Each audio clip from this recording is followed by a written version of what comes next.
নমস্কার বন্ধুরা, শ্বশুর বোমা রান্নাঘর অ্যান্ড ব্লগ চ্যানেলে সকলকে স্বাগত। আজ শেয়ার করব ছোলার ডালের রেসিপি, তবে একটু ভিন্ন পদ্ধতিতে, যার স্বাদ মুখে লেগে থাকার মতন। একবার যদি খাওয়া যায় এর স্বাদ কখনোই ভুলতে পারবেন না। আর ছোট থেকে বড় তো সকলেই চেটেপুটে খেয়ে নেবে। ছোলার ডাল তো অনেক রকমভাবে তৈরি করেছেন, একবার এই পদ্ধতিতে তৈরি করার অনুরোধ রইল। তারপর এসে কমেন্ট করে জানিয়ে যাবেন যে খেতে কতটা টেস্টি হয়েছিল। কি করে তৈরি করব সেটাই দেখে নেওয়া যাক। প্রথমেই এইখানে ছোলার ডাল নিয়েছি, আর ছোলার ডালটাকে আমি 30 মিনিট মতন জলে ভিজিয়ে রাখবো। আর 30 মিনিট বাদে দেখবেন ডালটা অনেকটাই ভিজে ফুলে গেছে, কালারটাও চেঞ্জ হয়ে যাচ্ছে। 30 মিনিট পরে আমি ফিরে এসেছি। এবার এটাকে 4-5 বার জল পাল্টে পাল্টে ধুয়ে নিয়ে তারপরে এইখানে নিয়েছি প্রেশার কুকার।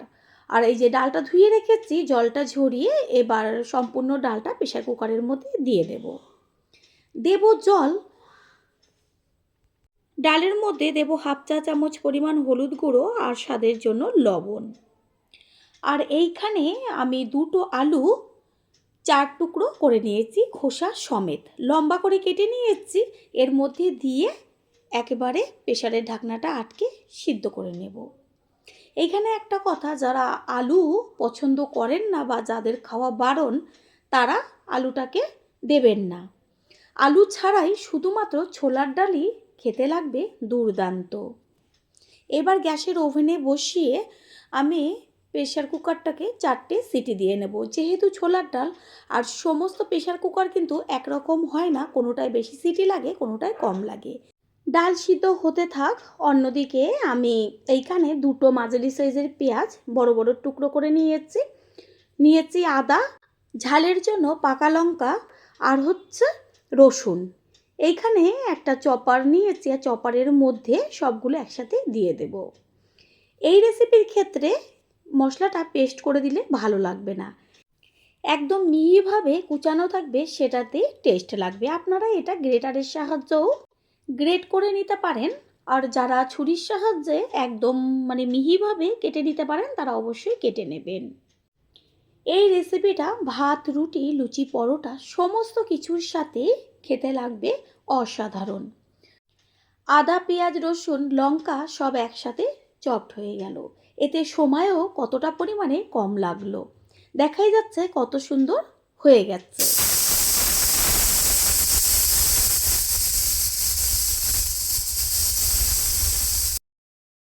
4টে সিটি দেওয়া মাত্রই গ্যাস অফ করে প্রেশার কুকারটা ঠান্ডা হওয়ার পরে ঢাকনাটা খুলে আমি দেখিয়ে দিচ্ছি হাতায় করে ডালটা তুলে যে কীরকমভাবে ডালটা রাখতে হবে।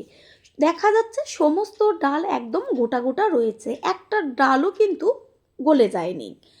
আমি হাতায় তুলে হাতে দেখিয়ে দিচ্ছি চেক করে, যে আঙুল দিয়ে একটা ডাল চিপে দিলাম, কত সুন্দরভাবে নরম হয়ে গেছে, কিন্তু গোটা রয়েছে।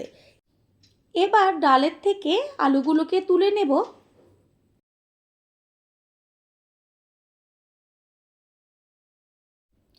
প্রত্যেকটা আলুর গায়ের থেকে খোসাগুলোকে এবার ছাড়িয়ে নেব।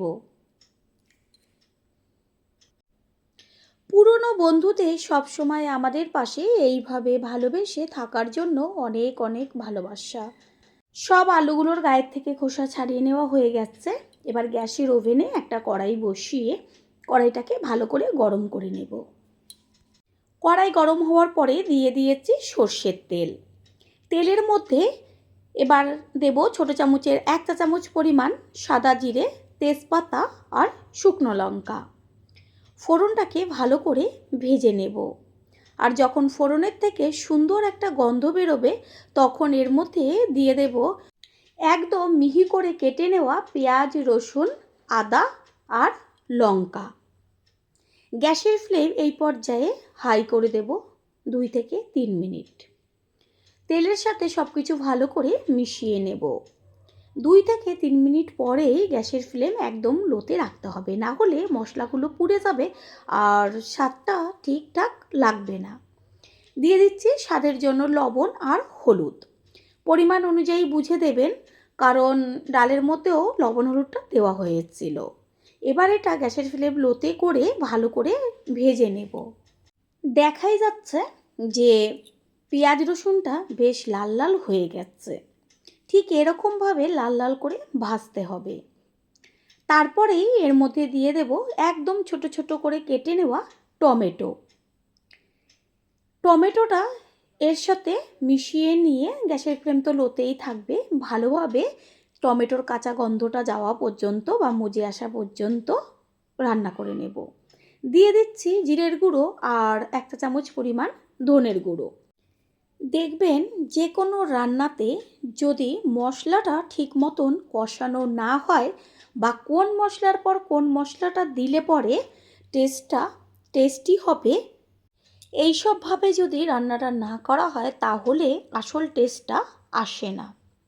টমেটো মজে গেছে আর সুন্দর কিন্তু একটা ভাজা গন্ধ বেরিয়েছে। খুন্তি দিয়ে মশলাগুলোকে একটু ভেঙে চুটে দেব। মশলাটা যখন দেখবেন সম্পূর্ণ ভাজা হয়ে গেছে তখন এর মধ্যে ওই যে আলুগুলো খোসাটা ছাড়িয়ে রেখেছিলাম সেটা ছোট ছোট টুকরো করে নিয়েছি। মশলার সাথে আলুটাকে 2 থেকে 3 মিনিট মতন ভেজে নেব। আর আলু তো সিদ্ধই আছে, বেশি সময় লাগবে না। আলুটা সিদ্ধ করে নেওয়ার ফলে কি হলো, গ্যাসটা অনেকটা পরিমাণ সাশ্রয় হলো। আলুটা ভাজা হয়ে গেছে। গ্যাসের ফ্লেম হাই করে এবার যে ছোলার ডালটা সিদ্ধ করে রেখেছিলাম সেই ডালটা দিয়ে দেব। ডালের পরিমাণ অনুযায়ী জলটা ব্যবহার করবেন। আর ডালটা পাতলা হবে না, বেশ একটু ঘন হবে, সেইভাবে রাখতে হবে। গ্যাসের ফ্লেম হাই করে দিয়েছি। প্রথমবার যারা আমাদের চ্যানেল ভিজিট করবেন তাদের আন্তরিক শুভেচ্ছা ও অনেক ভালোবাসা। আমাদের রেসিপিগুলো যদি ভালো লেগে থাকে সাবস্ক্রাইব করে দেওয়ার অনুরোধ রইল ও পাশে থাকা বেল আইকনে ক্লিক করলে পরবর্তী ভিডিওগুলো সবার আগে আপনাদের কাছে পৌঁছে যাবে। ডালটা কিছুক্ষণ হওয়ার পরে সমস্ত কিছুর ব্যালেন্সটা ঠিক রাখার জন্য দিয়ে দিয়েছি চিনি। আর ছোলার ডালে একটু মিষ্টির পরিমাণটা বেশি দিতে হয়, তাহলে খেতে ভালো লাগে। গ্যাসের ফ্লেম মিডিয়াম রেখে কিছুক্ষণ হতে দেব। দেব ছোট চামচের 1 চা চামচ পরিমাণ গরম মশলার গুঁড়ো। গরম মশলার গুঁড়োটা মিশিয়ে নেব। আর এটা হতে থাক গ্যাসের অন্য ওভেনে একটা তড়কা প্যান বসিয়ে গ্যাসের ফ্লেম লোতে রেখে দিয়ে দেব সর্ষের তেল। এখানে আপনারা সাদা তেলও ব্যবহার করতে পারেন, তবে ডাল সম্বারের ক্ষেত্রে সবসময় সর্ষের তেলটাই টেস্টি হয়। দিয়ে দিচ্ছি একটা শুকনো লঙ্কা আর দিয়ে দেব 1 চা চামচ পরিমাণ হিং। হিং দেওয়ার সাথে সাথেই দেব কারি পাতা। এবার গ্যাস অফ করে দেব, না হলে পাতাটা পুড়ে যাবে, হিংটাও পুড়ে যাবে, গন্ধটা একদম নষ্ট হয়ে যাবে। তারপরে দিয়ে দিচ্ছি 1/2 চা চামচ পরিমাণ কাশ্মীরি লঙ্কার গুঁড়ো। তরকাটাকে ভালো করে চামচের সাহায্যে মিশিয়ে নিয়ে ডালের মধ্যে দিয়ে দেব।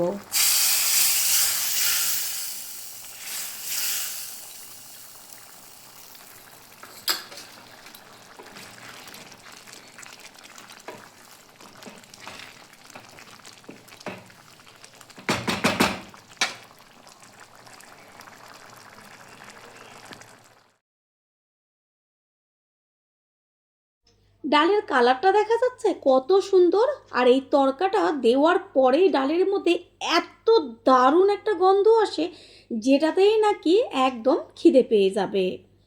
ঠিক এইভাবে আর 1.5 থেকে 2 মিনিট মতন রান্না করে নিলেই কমপ্লিট হয়ে যাবে। সব শেষে দিয়ে দিচ্ছি 1 চা চামচ পরিমাণ গাওয়া ঘি। ঘিটা মিশিয়ে নেওয়ার সাথে সাথে গ্যাস অফ করে ঢাকনাটা চাপা দিয়ে দেব, যেন ডালের মধ্যে ঘি আর তরকার সম্পূর্ণ গন্ধটাই থেকে যায়। কিছুক্ষণ রেস্টে রাখার পরে ঢাকনাটা সরিয়ে সম্পূর্ণ লুকটা দেখিয়ে দিচ্ছি। তৈরি হয়ে গেল আজকে ছোলার ডালের রেসিপি। আমি বারবার রিকোয়েস্ট করব একবারের জন্য হলেও এইভাবে ছোলার ডালটা রান্না করবেন। এবার একটা পাত্রে তুলে নেব। তৈরি হয়ে গেল আজকের রেসিপি। আশা করি রেসিপিটি ভালো লাগলো। আর যদি ভালো লেগে থাকে একটা লাইক, কমেন্ট, পারলে একটা শেয়ার করে অবশ্যই জানাবেন। আপনাদের দেওয়া একটা লাইক ও লাইকের পাশে থাকা হাইপ আর একটা শেয়ার আমাদের কাছে অনেক অনেক গুরুত্বপূর্ণ। All friend, thanks for watching my video. আপনারা সকলে ভালো থাকবেন, সুস্থ থাকবেন। আবারও দেখা হবে অন্য কোনো রেসিপির এপিসোডে।